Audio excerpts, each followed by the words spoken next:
First, we'll call the meeting to order. Is there anyone here wishing to speak on a non-agenda item, public comment on a non-agenda item?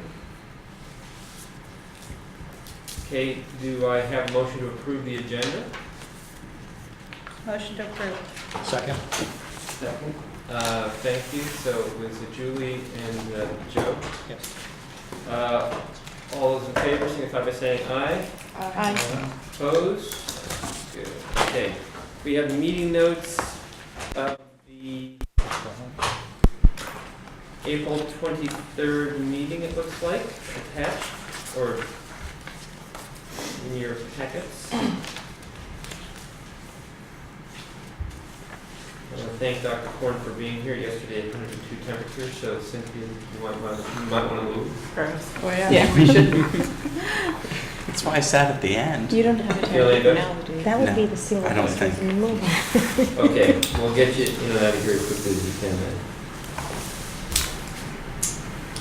I won't feel offended. Do I have a motion to approve meeting notes? I move approval. Deborah? I don't have a lot of I'll sleep, second. so I might be prone. Jeannie?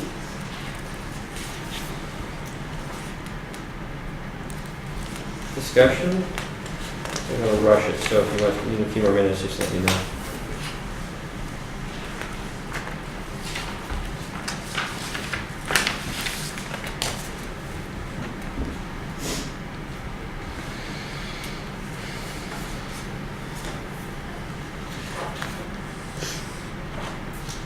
Okay. Ready for a vote? Oh, Crystal's back. Hi, Crystal. I didn't see you back there. I thought you were coming back tomorrow. On page 3, under motion, BPAP 3540, it says Ryan Corner pulling. I don't know what Ryan was pulling. Is it I like to polling? pull a lot of things. Is it polling? What page is that? Bowling, Page 3. Three. where are you? Sorry. Under the first motion approved, then it Right, says right, right. BP/AP, Dr. Ryan Corner. Oh, he's pulling it from the, Oh, yeah. pulling the item Pulling. probably. Yeah. So Oh. you pull the item. Got it, okay, thank you. He's pulling another number on us is what he's doing. All right. So, Pulling item. Yes, working on it. Yeah, pulling item. okay. Okay. Thank you.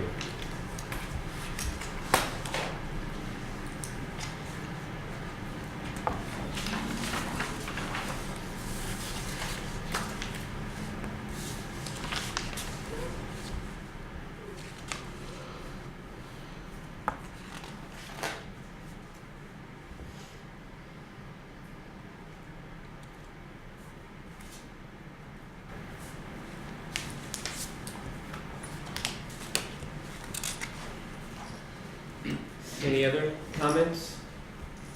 Okay, hearing none. All those in favor signify by saying aye. Aye. Opposed? Abstentions? Thank you. Okay, there were no information items to come before us unless someone has something. Okay, so item 6 for discussion and consultation, the accreditation response plan. I guess that's me today. Well, Kathy's not here, so you can go ahead and make some comments, and I've got a couple I can make as well. So just as a follow-up to let everybody know, in case you weren't at the last meeting, there were groups that were pulled together to address the 3 general areas that we found the accreditation recommendations fell into. The first was shared governance, which is being run by Kathy Scott. That group has met twice now and has developed plans, including the creation of some subcommittees to address specific issues related to shared governance. One of them will be continuing the work that this group originally asked for back in October, which is to look at the procedures related to, I'm yes, sorry, so who's taking meeting notes today? we're videotaping it and Marina's going to do the minutes from the video. Okay, thank you. So one of the groups will be the group that this group asked for back in October to look at the administrative procedures related to college council, the constituency, and see if there's some better ways we can do that and better integration with the standing committees. The second major group is on integrated planning. They have met once. We were supposed to meet again this morning, but people's schedules kind of fell apart, so we're going to try to reschedule for later in the summer. There is a draft planning process that still needs a lot of fine-tuning and work, and the next step will really be to get those revisions out to different groups for feedback as we start to put together some sort of planning process that we can use in fall to vet through the different groups: Classified Senate, Academic Senate, and Management Association. The third group is the group working on the HR issues. My understanding is that Terry is pulling together individual groups to look at the individual issues. As an example, the use of SLOs in evaluations. She'd be contacting the faculty association That's correct. to work with them, because all those would be negotiated items, and that's where those are going in that direction. I see a look from Julie. Well, Yeah, let me, are you done? Because I can throw a few more things into here. I just wanted to make sure that if Julie had feedback, but Well, yes. Well, I can be done. evaluations are obviously right. Negotiated. negotiated, and if the district wants to add SLOs in there, we've got a long way to go, because the majority of our faculty are not compensated to do them. But am I correct in the matter that Terry has reached out to you to begin the discussions? She sent me an email. Good. So that's all I'm reporting out on that. Okay, so let me fill in a few gaps here. First of all, there's a lot of us missing today because it's summertime, and like Eduardo, for example, is teaching this morning, and it's going to be hard. So I think we agreed as a council to continue to meet in the summer as best we could.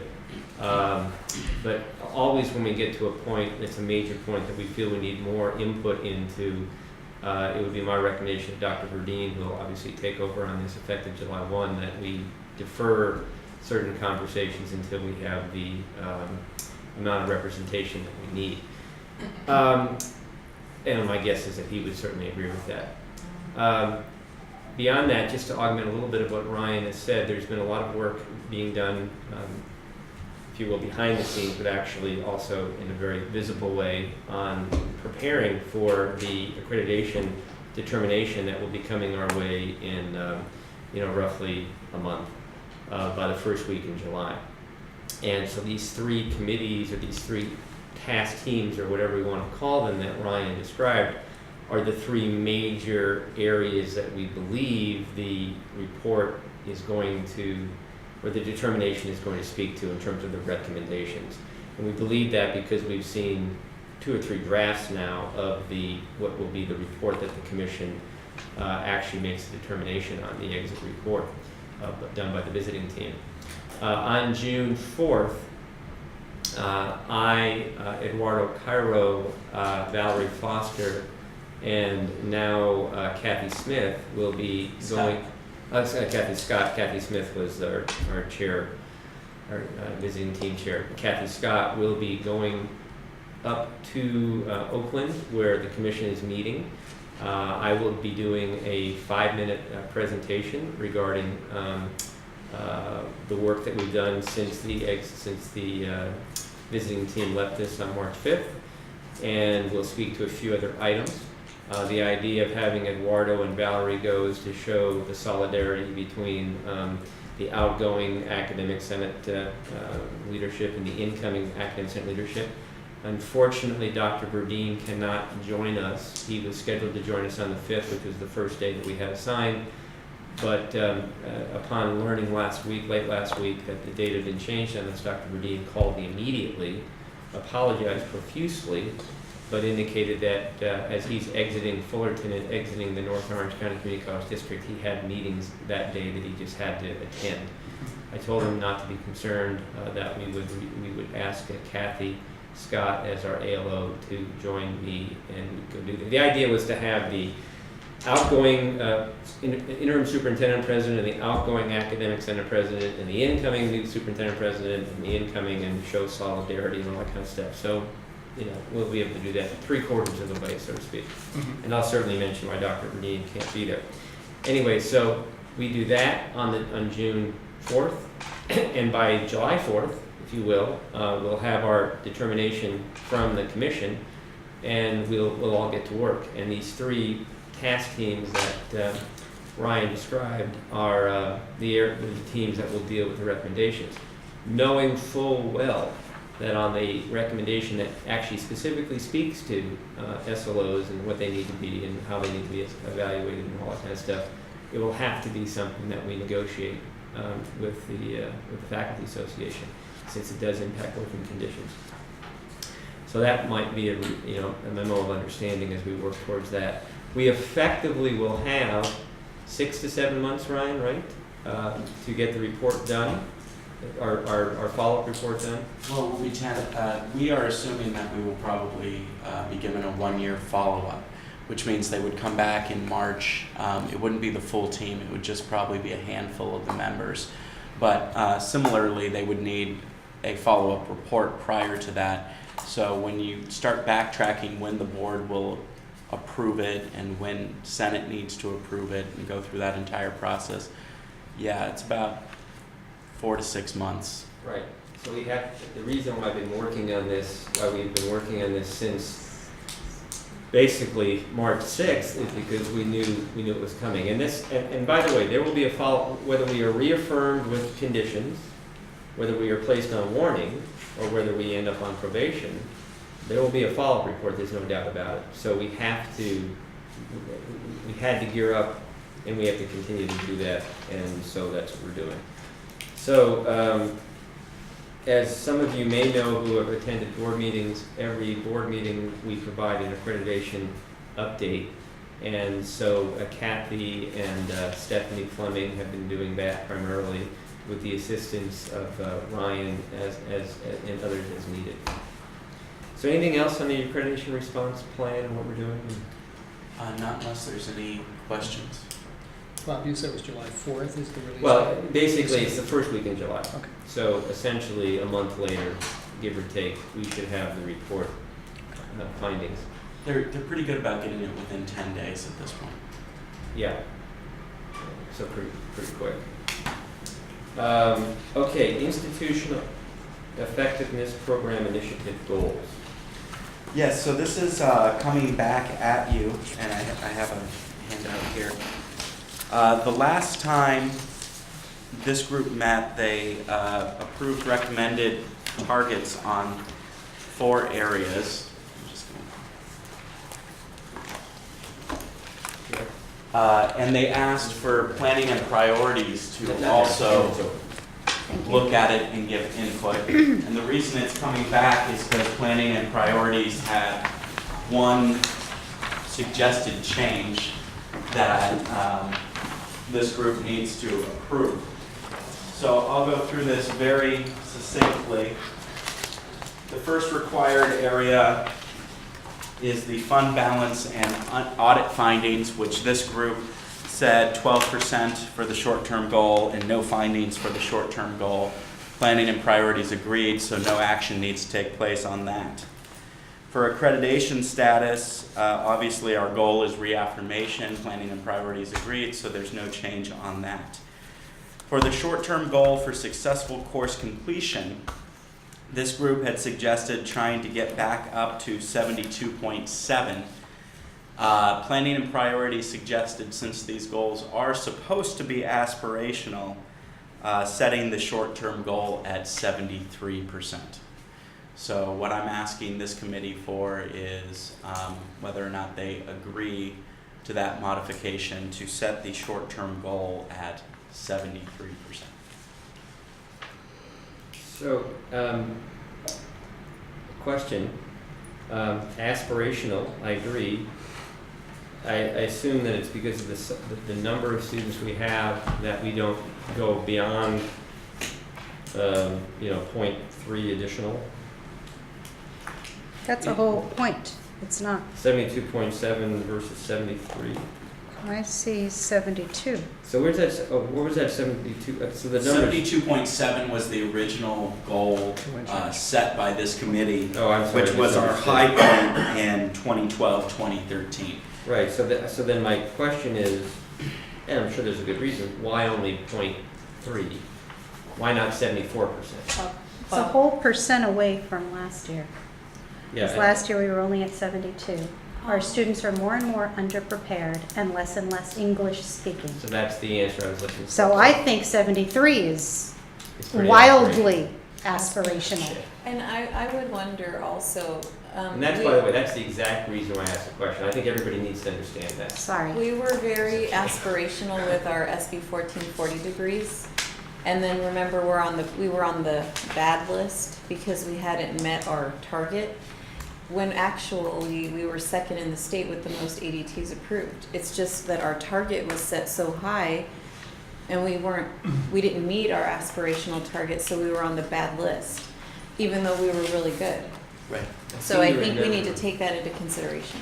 I seem to remember Institutional Research Director Colross speaking about those goals at some point in the past. Right, Crystal? Roger. Well, they were very aspirational. Right. I mean, like crazy They were aspirations. ever achievable. Right. They were nicely aspirational. That's the point that you're making, Julie's making, Cynthia's making, and Crystal's been I making. think 73 is too high. I think 72.5. And I don't think we should aspire to 73. You should I aspire think a to C, 100%. no, a C is a C because it's a C. Right, But then do we want a C in completion? That's a different issue. right. Mhm. But are all of our students qualified to complete? They're not. Right. Well, I think it also calls for us to, if we're going to have an aspirational goal, then we need to have a plan to help us reach the goal. So what professional development will be put in place to help teachers, implement successful course retention strategies, and then what other support is going to be available to help students persist, So we have to take those things into consideration also. Okay, so what's the pleasure of the group? I think we'd need a motion first, whether or not somebody wants to motion to, as it stands right now, it's set at 72.7. To change it to 73, we would need a motion to that effect. Does anybody want to make that motion? Okay. Okay, I will So- keep it at 72.7. So and you'll explain to planning parties why we decided to do that. Absolutely. And we have people from PNP here, so I think they will help me. Okay. All right, that's good. Thank you, sir. Anything else on this? Doesn't look like it, right? No. Okay, so board policy, administrative procedure 3540, sexual and other assaults on campus. Ryan. So this is a first read, so we don't need to have a discussion on this. It needs to go out and allow people to look at it. A few notes on this. It was done, and then some legal changes regarding affirmative consent, and it's been redone. Crystal can give more background if we need it. Dr. Bell also wanted to say that Rebecca Cobb said that she and other student affairs staff are in the process of reviewing it, but given this is a first read, we can send it out to everybody else and expect that we can have a more thorough discussion on changes the next college council. Okay.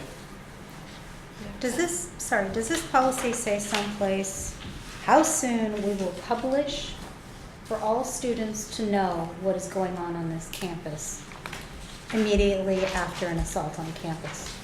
So that as a student, I can stay away from a certain dark parking lot, and so I can make sure that I get somebody to walk with me to the car. Because I think it's nice for us to follow the law, but our job here is to take care of our students. So the procedure would be more specific. The policy would be broader, but the procedure itself, the AP, would be. At some point, we need to say, from the second we find out that there's a credible assault, we will let all of our students know through some emergency notification system that on this corner of the campus this occurred. And didn't we in fact have a meeting at which we We came added up that. with the language? We had a and I- meeting with Dr. Bell where we discussed all Yeah, that. Bob, I also, Dr. Bell asked me to send this to our crisis prevention and response Mhm. team, and I did that. I also sent Rebecca, asked her to be responsible for intaking all of the feedback, and then to become our campus expert on Title IX. And so she'll have some guidance for us on that, Julie. So 3 comments. Now that we have Rebecca, a Dean of Student Life, who is not only Dean of Student Life, but is very engaged in these type of things, we are in a better place than we were a few months ago, in a dramatically better place. Secondly, the CPART, the Campus Prevention and Rapid Response Team, or what I think that's it, Campus Crisis prevention. Crisis Whatever. Prevention and Rapid Response or team. They have a role to play in this, but we also have a campus safety committee, do we not, Cynthia, that you're aware of, that Rebecca and Chief Matchin are responsible for? That's a separate committee. Right now, CPART meets every other Monday, and both Chief Matchin and Rebecca are on the committee. Right, so I would suggest that we have Chief Matchin and Dean Cobb work together, resuscitate the campus safety committee, and that way we can address specifically the things that Julie and Joe are referring to as we move forward with this. And then the final point was on the Title IX.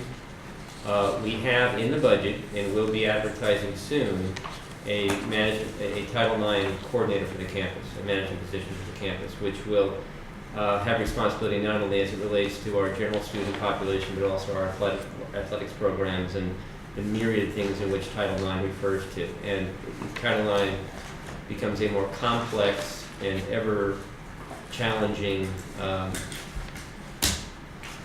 piece of the law that we need to abide by, and that would include training as well, and sensitivity training as well as actually dealing with the many issues that we get yearly from students and staff and faculty. So on this last piece here, police and college safety shall provide campus orientation programs, education and prevention. So they're not telling me that police officers are going to do this training. Okay, so maybe we can remove that, Yeah. because that makes me very nervous. Yeah, I did. I also sent Rebecca, this is a huge topic in the Chief Student Services Officer meetings, and I received so many resources. Santa Monica College just redid their whole website, their policy and procedure, their training program, and they said we could use anything they've developed. Great. So take a look at their website, and it is a more developmental and friendly education program, and I hear what you're saying, that sometimes if it's coming from campus safety or police, it's not as, people may not take it as friendly. So Cynthia, would this be okay that we ask you to have Rebecca and Steve, but primarily Rebecca, go through this at the AP very, very carefully? And They maybe are. at the next college council meeting, she can come back and she can present the revision They of the are, AP. and Rebecca has extensive edits to this. Great. Okay, so why don't we just say that for the either the next agenda or when she's ready, but hopefully not too far in the future, that she would actually do a revision of the administrative procedure, and then come back and present it to the college council and Yeah.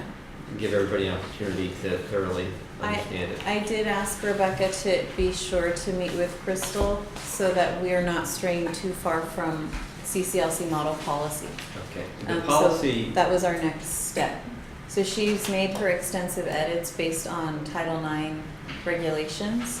And then now we're gonna go check The with AP. Crystal, and then we'll be ready to come here. Right. And I would also ask that you run by Terry as well, Okay. because of the Title IX aspects of it, and then that way I think we'll have all the dots more or less connected. Okay? Great work. This is an important one for all kinds of reasons. Anything else on 3540? Then let's move the agenda to 5200, student health and health and psychological services.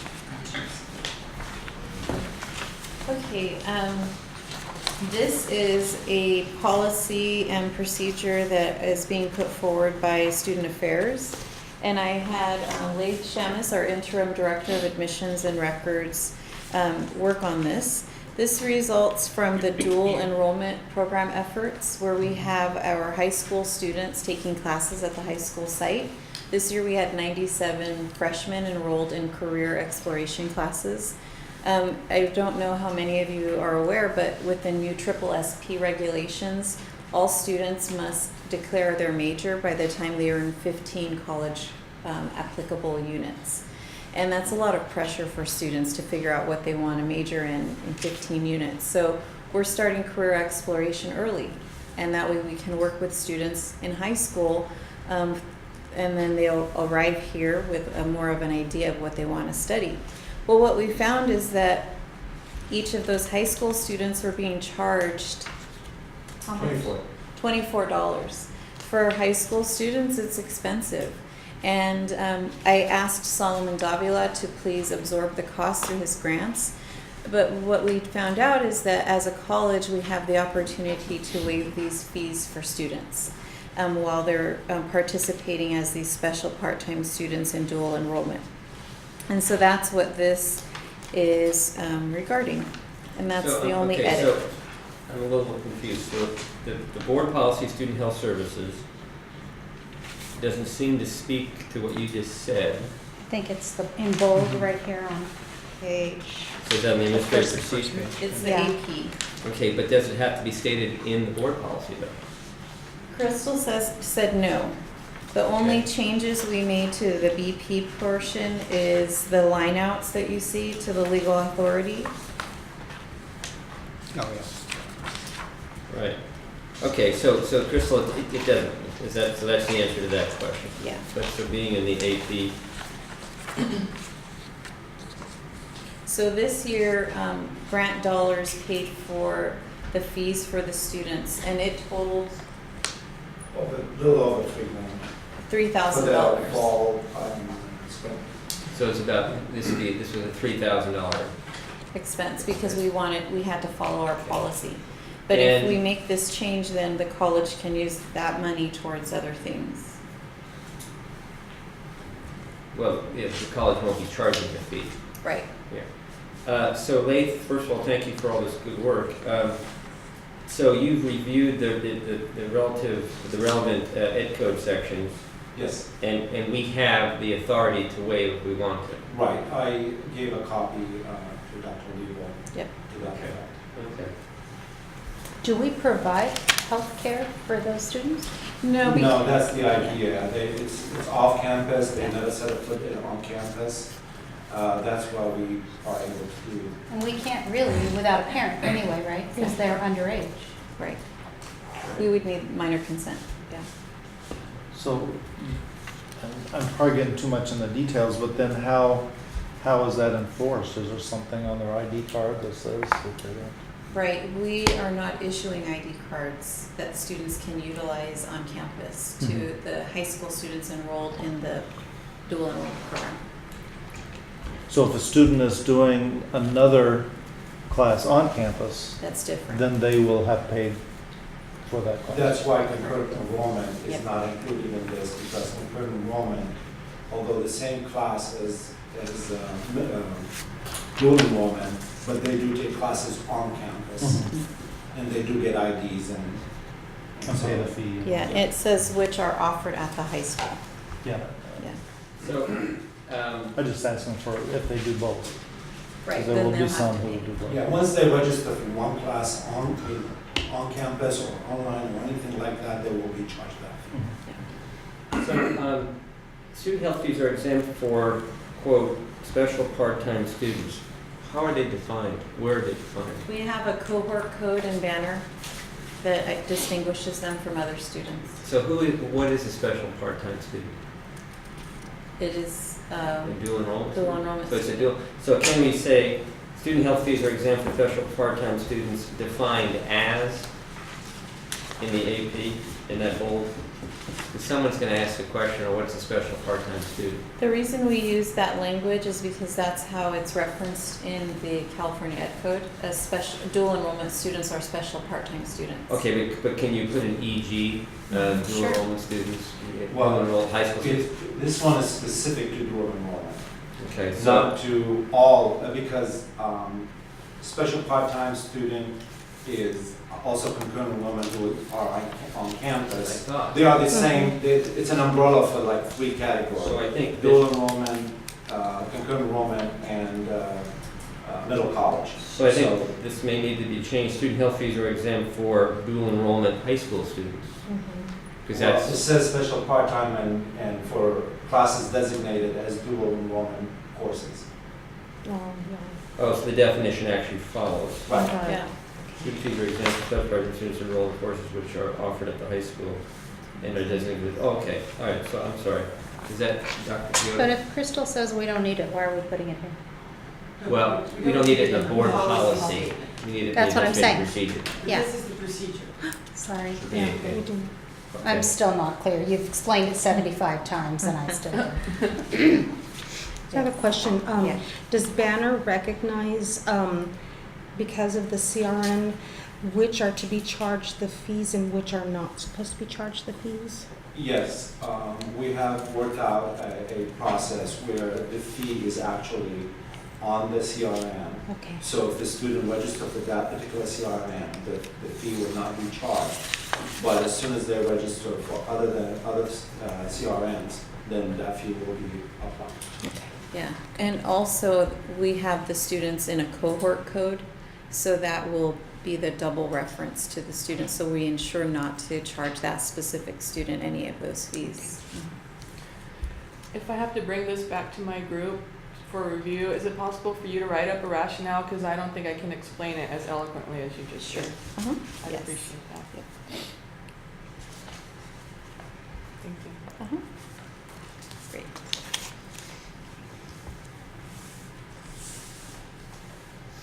Okay.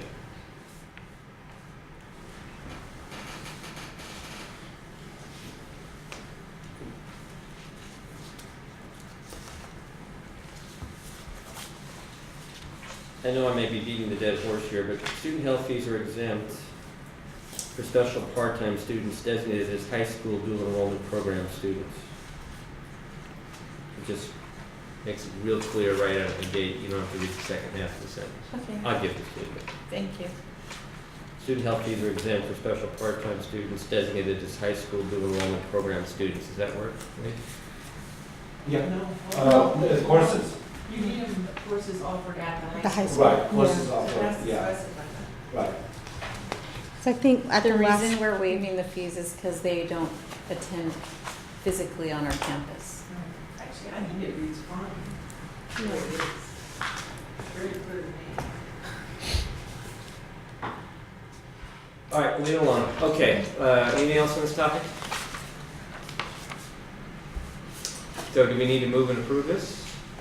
Somebody like to do that? Just don't want to do too much wordsmithing, but I think what you're stumbling on is the dual enrollment. Yeah. What if you just reverse those enrolled in courses which are designated for the dual enrollment program and are offered at the high school? Yeah, I just, again, it's leading with special part-time students and not leading with Dual enrollment. dual enrollment with high school is a problem I have. So if you guys want to wordsmith that, fine. We're not going to fall on a sword over it though. Okay. Okay, so do we have a motion to approve as amended? So moved. A second? Second. Any further discussion? I have a question. Deborah? So we're not gonna take it back to our groups to let them look at it? I mean, I don't really think it's a classified Senate kind of Okay, issue, but I misunderstood. I thought that this has already been through the mill No. a couple No, times. this is Oh, the then first scratch time. it then. And then we'll bring it back at the next agenda. Okay. if And that's it's why you need that little explanation. a rationale, so I can just hand out Okay. to everyone and let them, and I'm Okay. sure that there wouldn't be any trouble with Yeah. them approving it, but if we're gonna have them look at it, I'd rather Do we have have a any- concise Do explanation. we have any timing issues? Because what's gonna happen is that it'll take us into July or August by the time the board approves it. No, our next cohort begins at the latter part of August. When do they start registering? Latter part of August. Okay, so we just need to get this done at the July meetings then. And Okay. there's no faculty senate here, so somebody sent this to me. So And the I'll academic have to- senate, or the faculty senate, have they seen this yet? No. Okay, so Dr. Kiotis is right, we're gonna have to make a special effort to get it to the academic senate folks as well. Okay. And Should I don't know email when them? they're meeting again.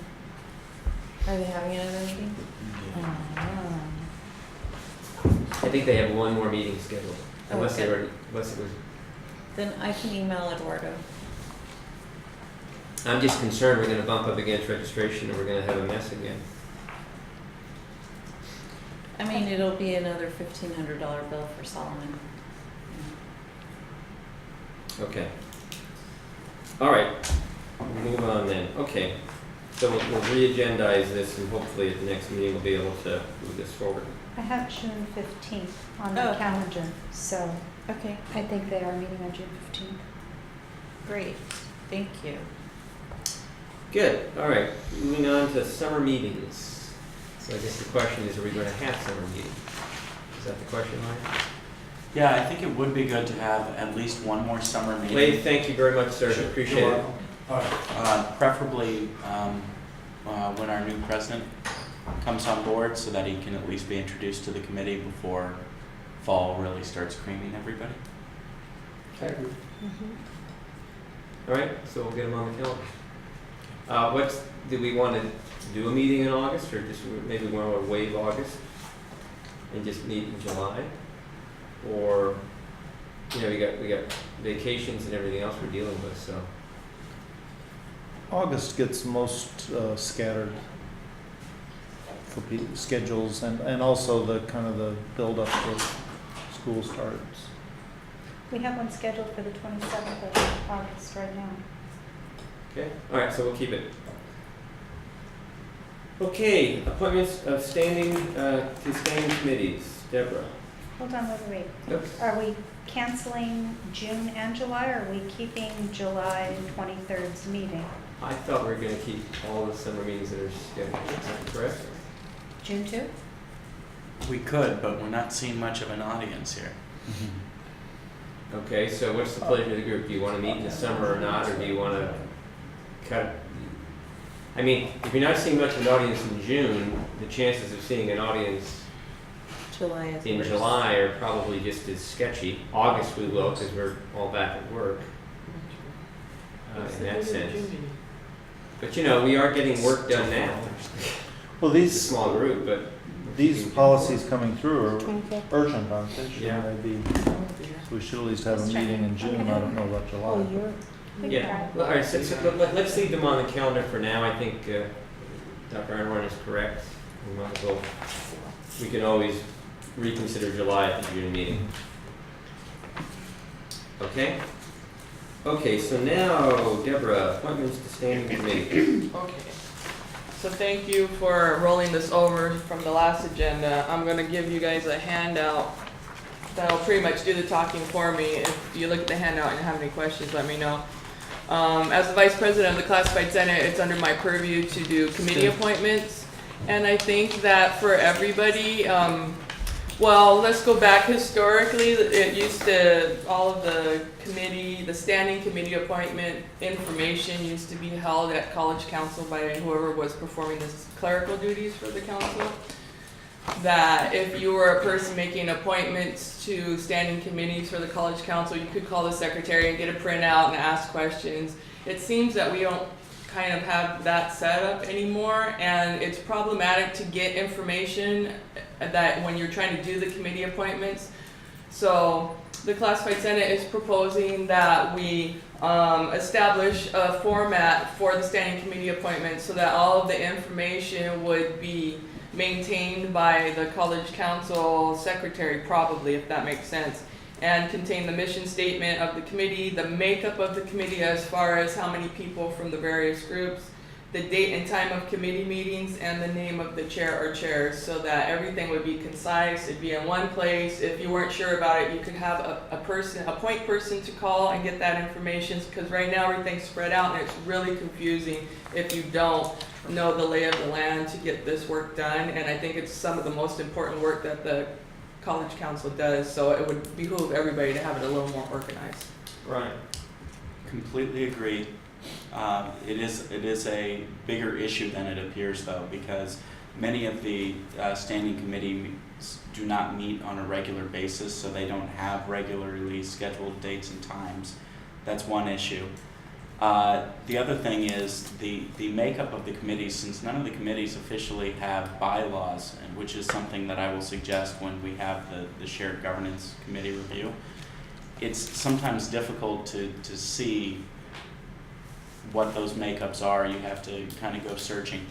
That's what was done with the tech committee, and that's why when we decided through the tech committee that there needed to be some additional memberships, we brought it here to College Council. But that's not a process that's written anywhere. It just seems that if you're a standing committee, you should always get membership approved by the upper levels. There are chairs and co-chairs missing on many of these committees as well. So I think that I completely agree with Deborah, but it also paints the larger problem, which is that we have to do a better job of maintaining our committees as they are. So as we've gone through the various restructurings and what have you over the past several years, there was a time when my office, the Educational Services Office, did exactly what Deborah described. We, in fact, as you guys have heard me say many times, going back to when the 35 to 40 task teams, committees, subcommittees were consolidated under the 9 standing committees, at that point, and I still have the documentation, and I think Ryan does too now, we had established committee mission statements or charges. We had determined membership. We had even determined terms. And so for each one of the 9 standing committees, that document exists. And all of those, all that information was brought to the College Council and negotiated over about an 18-month period, as I recall. So all of that is in place. Now, whether it stays in place, well, I'm saying the structure's in place. The 9, okay. Now, what I hear Ryan saying is that now under his office, he and Marina, if you will, are taking on the responsibility of providing support to the College Council.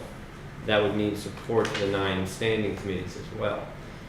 So they can establish the framework, reestablish the framework.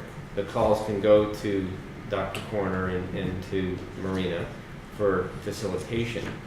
But the College Council needs to do a better job of appointing chairs to the various standing committees, which in the current practice, it's a co-chair, one of the people appointed by the superintendent president, and the other one appointed by the academic senate president through whatever process the academic senate has.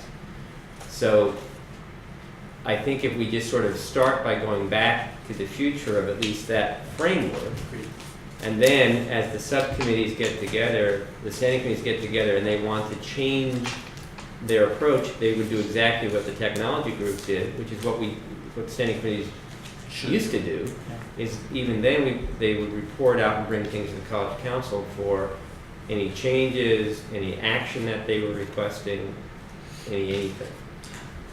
So I think the bones of what you're suggesting are here. Yeah. You just need to do a better job of doing it. So as a takeaway, what I'm hearing is you can list my office as the contact, and I'll work on getting at least the information that exists together. Dates and times are going to be the biggest issue. But Dr. Miller, do you know anywhere where I might be able to find those structures? I have them all in my office. Perfect. I will hard copy files, and I probably have the Word document. Well, even if we don't, we can digitize them. That's not a big deal. Because I've been getting them from the individual committees, but for the committees that have kind of not met, those are the ones that are I difficult. have a stack of files, yay thick. So it's all there. So even if the date and time says meets once a semester or meets on the first Yeah, and third that's Wednesdays, fine. whatever, that would be Yeah. better than nothing. And I didn't Sure. wanna set our aspirations too high, but it would be really nifty if we could go to the college council website and click on something and have it just lay it all out so that, Well, That was actually yeah. taken up by the Shared Governance Accreditation Response Group, taken to PMP, and recommended that that happen. cause I'm not complaining, but honestly, it's really hard to do committee appointments right now. It's kind of like guessing and calling and who do I call for Yeah. this, and it's a struggle, and I've been doing it for a while, so I wanna make sure that the next guy who comes in and does the VP job of the Senate, that it's a little more structured, cause Yeah, it's well, I not. think this is really good. It's a reminder we need to get that under control again. The new campus website, we're still working diligently to have it up by September, October, and with the new technology, the name of which escapes me right this second, it will be much easier to manage and to upload data onto. And trainings are taking place right now throughout campus on how to use the new, Omni update. thank you, Omni, I had the O there, the Omni update, which is much easier than Collaborate or whatever the other thing we've got now, Contribute. See, I had the O and the C right, that's And you needn't worry, Deborah, we're apparently a low aspirational committee here, Oh, so. Well, shoot. Okay, so I think Ryan and I heard you on this, and I think that we can work on this, right? Okay. Then I'll also bring to the next college council, the committee's missing chairs. Yes. Oh, And in doing so, by the way, you can do that, but I think at the same time, you would bring that to Dr. Verdeen and to Dr. Foster, because the responsibility of appointing the chairs is theirs. And certainly, we can obviously help Dr. Verdeen since he's new and doesn't know the players, but yeah, I think that'll just speed things up a little bit, maybe, if need be. All right, that was good, thank you. All right, so we added to the agenda some time ago the whole notion of having each committee do updates. And of course, because our agendas are usually as full as they are, the ability to do that at every meeting is problematic. And I thought at one point we also talked about asking the chairs to provide written quarterly reports or you know, biannual reports or something like that. So these are on the agenda just because we put them on the agenda. Because if they're not on the agenda, nobody can talk. Right. So, but at some point though, we really want these 9 subcommittees to report out in some fashion. Imagine the shared governance group will be talking about that. Yeah, and when we originally talked about this, the initial recommendation was to do 3 at a time.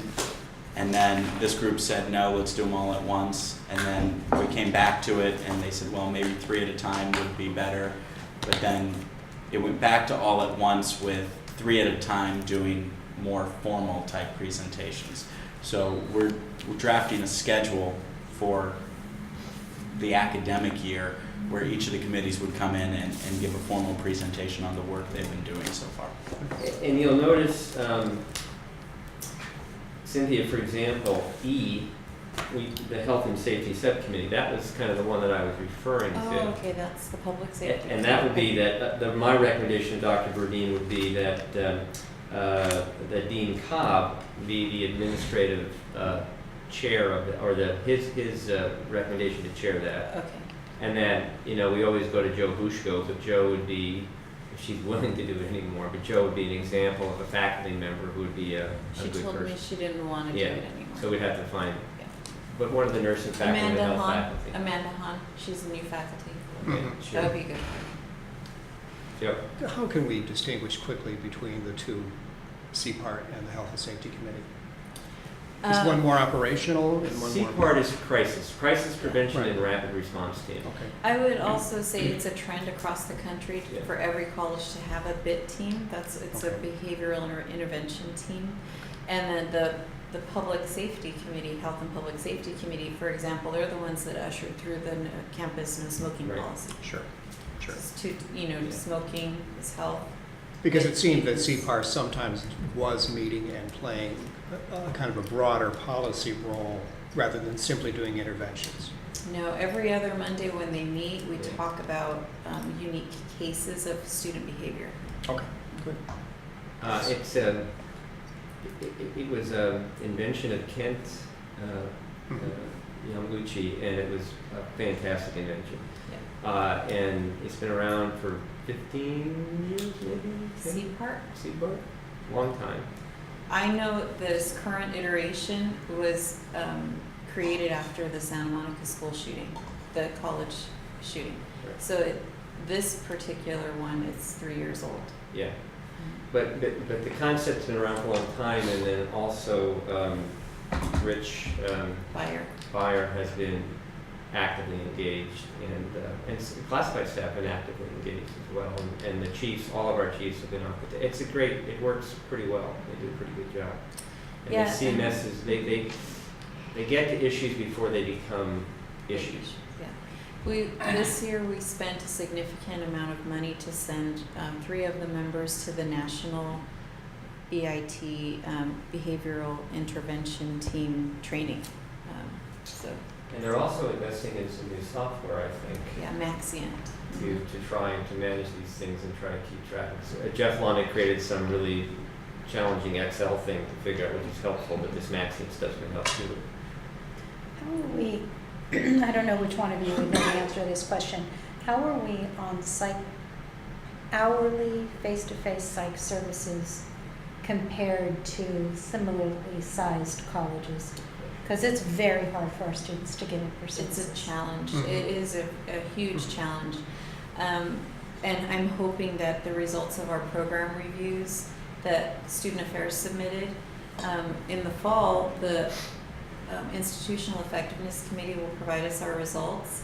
And what's supposed to happen after program review, data is read and analyzed, is then the Budget and Resource Allocation Committee is supposed to make recommendations on resources. So But that is I- such a cheap resource. But- Those are psych but assistants. Julie They're not asked psychologists. A good question, which is how do we compare, for example, with our traditional 7 market basket? in terms of $23,000 a year for a full-time PhD level psychologist to be in there. Right, and we have Well, 6 of them? the program review data will reveal that we are short-staffed. We are in desperate need of more resources to either bring in more of our Grad students, interns. PhD candidates. Yeah. They're PsyD, mostly PsyD candidates. And we hired Amanda Hahn this year. That was an addition, so that was good.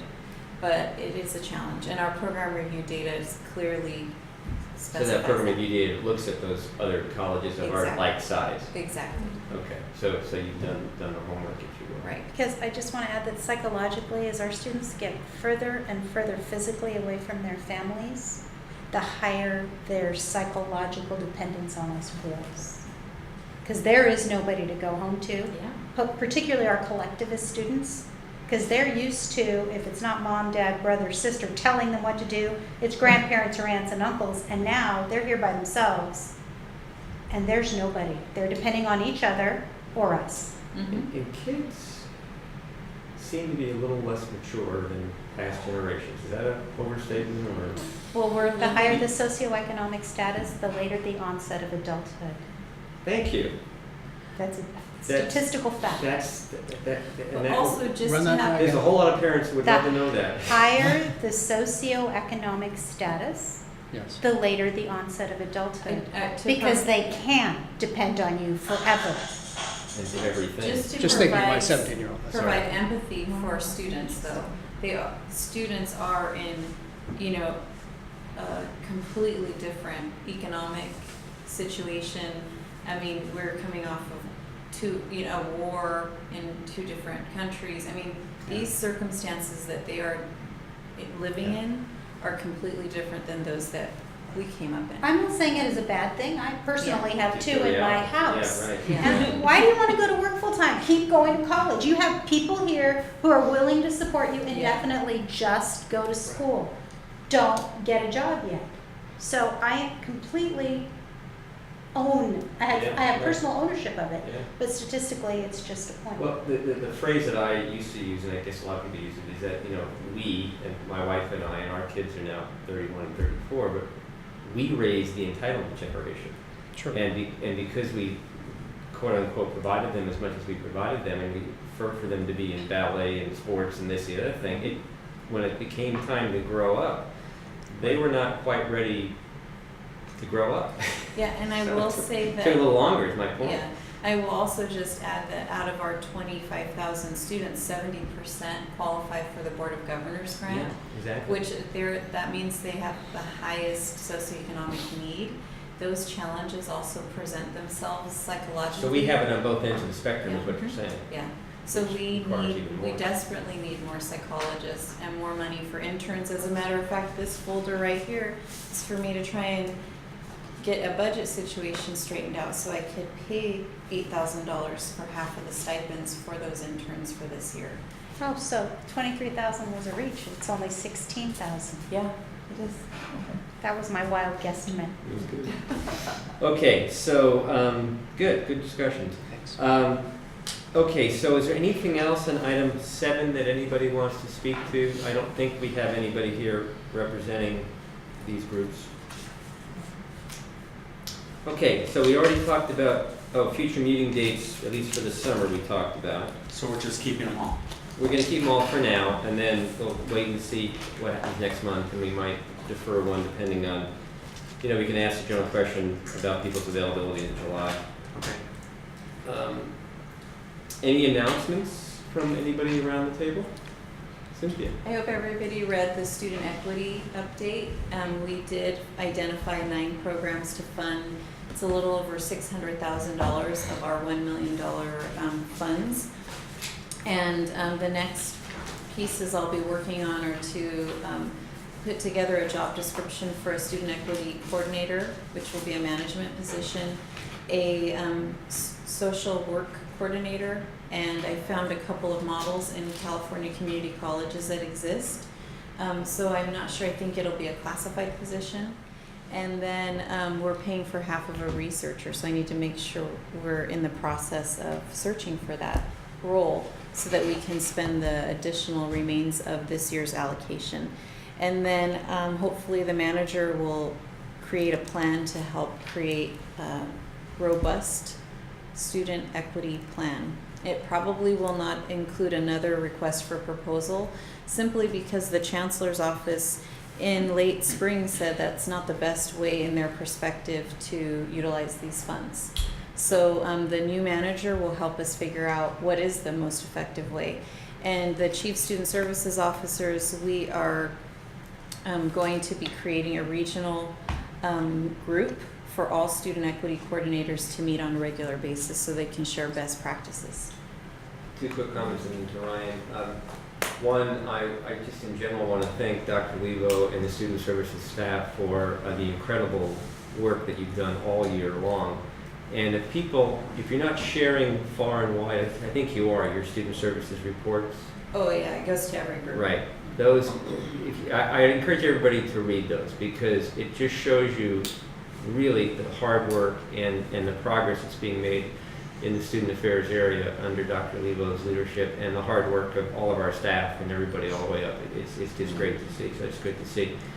And then I also want to say that, just to echo this, we got a response from the Chancellor's office about our student equity plan, and they apologized in the memo. They basically said, I'm sorry, the rules changed almost completely from the time that we asked all the districts to write the plans until we read the plans, and therefore you're going to have to go back to the drawing board on a lot of this. And they're changing the template. And they're changing the template in the whole 9 yards. So Dr. Levo and all these other folks on our campus, as well as 71 other districts, had the rug pulled from out from them. The good news, if it is good news, you got till November 23rd or whatever the date was to revise the plan. Yep. It's not going to stop anything. It's just a little bit more complication.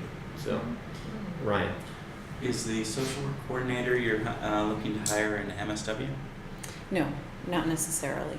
Okay. If it ends up being one, I can get you 3 to 4 interns, 20 hours a week each for free. Oh, that's great. Or if you have an MSW on staff that would be willing to supervise them, I could do the same. Yeah, the program I'm looking into is called Single Stop USA. And Mhm. what they do is they help students contact the different public social service agencies and nonprofit organizations that offer assistance with low-cost housing, food, low-cost legal assistance, and all those other kinds of things that can, you know, become obstacles for students' success. Good. An MSW medical social worker, right? Masters A of social. master's of social work? Yeah. Okay, master's of social. All right, anything else?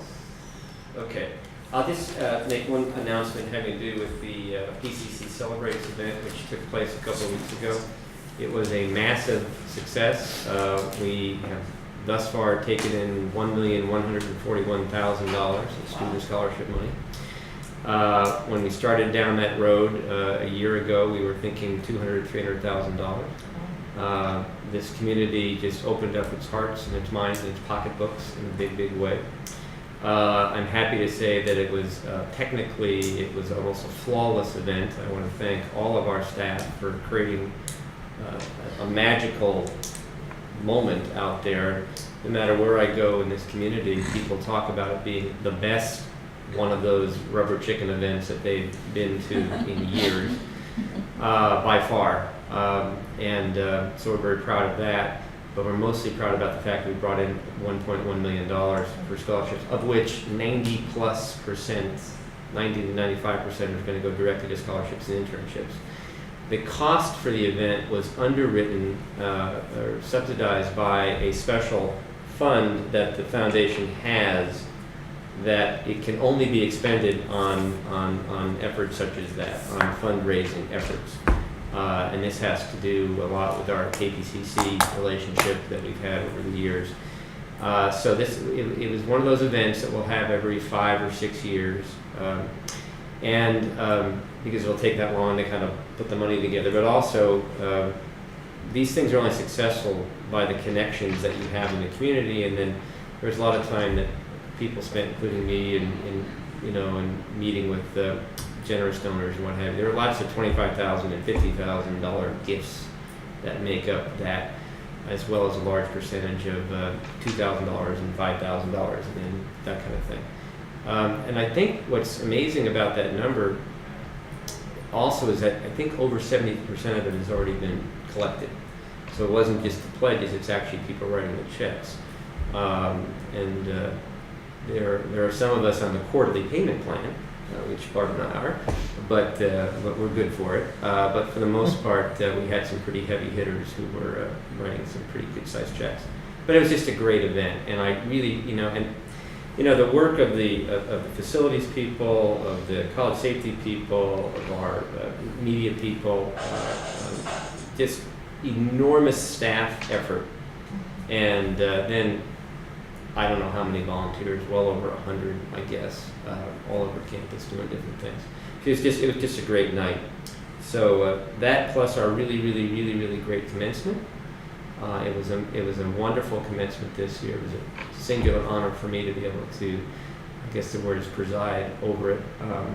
But I just thought it turned out exceptionally well.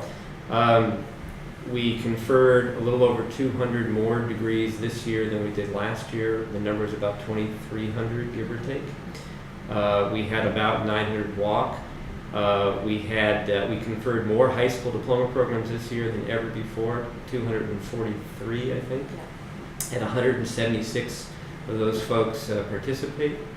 Our certificates were up by a number, I can't remember the number, Slightly. a little bit. 30. All in all, though, it was really good. And I had an honor of shaking the hands of about 400 or 450 that came on my side. And to one, you talk about a diversified student population, both from an ethnicity point of view, from an age point of view, from an accomplishment point of view. I mean, these kids and men and women, they just beamed. I mean, it was a magical moment for them, and it was a real honor for me to be able to shake their hands and have the picture taken, and then to see the joy in their faces as they reached out and waved to whoever. We had a capacity crowd. We had over 5,000 there. In fact, we're going to have to start giving tickets away next year because we had something that could have been ugly, but again, college safety handled it well, and Rebecca handled it very well. We probably had about 300 people we had to turn away. And it reminded me of the scene, what's the scene where Dustin Hoffman's in the church? It's trying to get, The Graduate. The Graduate, and he's up there screaming from the top, don't do it. Well, we had one guy in the parking structure who was very upset, who was screaming at one point. And we had this lone voice come out of nowhere, and it was because they couldn't get in. But anyway, the situation was well in hand, and it was diffused. But they had a great view up there, Great That's view. right. ironically. They did. Yeah. But our safety staff, our police officers did a good job in diffusing the situation, because it could have gotten ugly. Yeah. And it didn't. So they moved them in, and they were standing around. Fortunately, the fire marshal didn't stop by, but Rebecca had to go herself and clear the aisles, because she couldn't get the cadets to do it. So she herself had to go in there and do the mom thing, which she didn't do it. And just sort of say, just everybody get out of the way. You got to be careful here. So anyway, it was a great event, and it was one of those things that reminds us what we are and who we are. And again, the performing arts people, the band, the concert band was great. It was just a nice night. Okay, so that being said, are there any other announcements, comments? Okay, thank you all, and continue to have a good summer. Thank-